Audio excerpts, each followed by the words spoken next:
K-Showtime mga boss, nagbabalik sa 1v1 game. Makikipagsuntukan na naman sana sa kalaban. Nakatikim pa ng hampas si K-Showtime sa girlfriend ng kanyang kalaban. Muntik na naman magpang-abot sa gulo mga boss ang naging laban na to.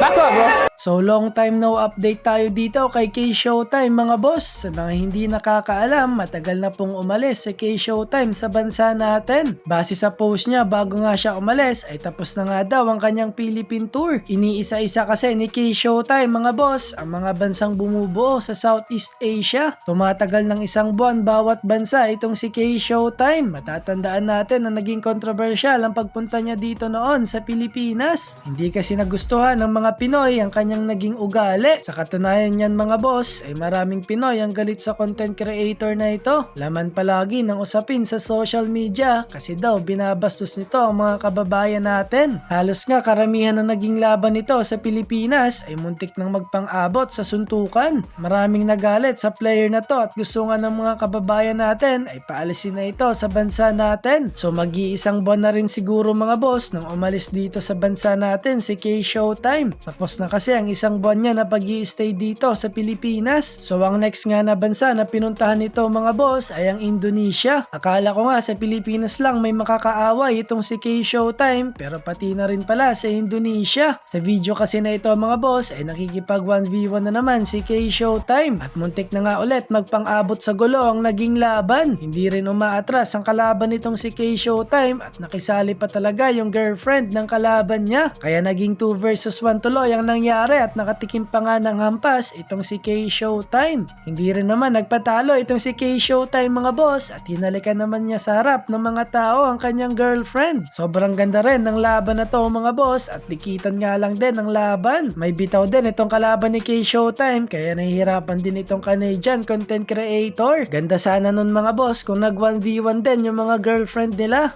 para magkaalaman na rin kung kaninong girlfriend ang malakas maglaro ng basketball. So ito nga mga boss at panoorin natin ang naging mainit na laban ni K-Showtime sa Indonesia.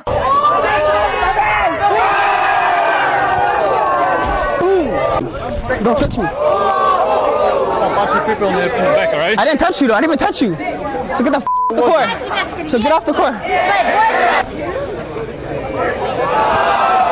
ball!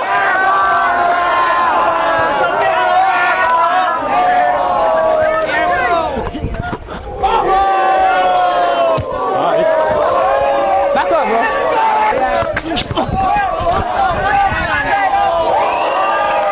It works every time.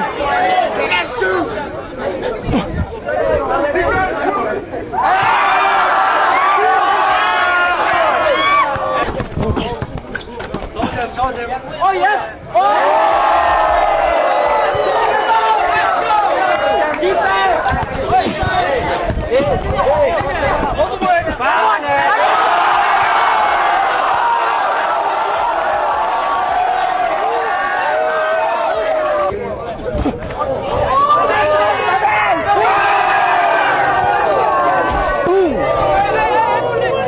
Big muscles.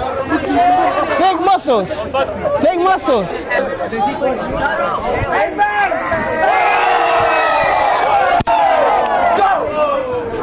No, I'm not gonna Don't bust touch me.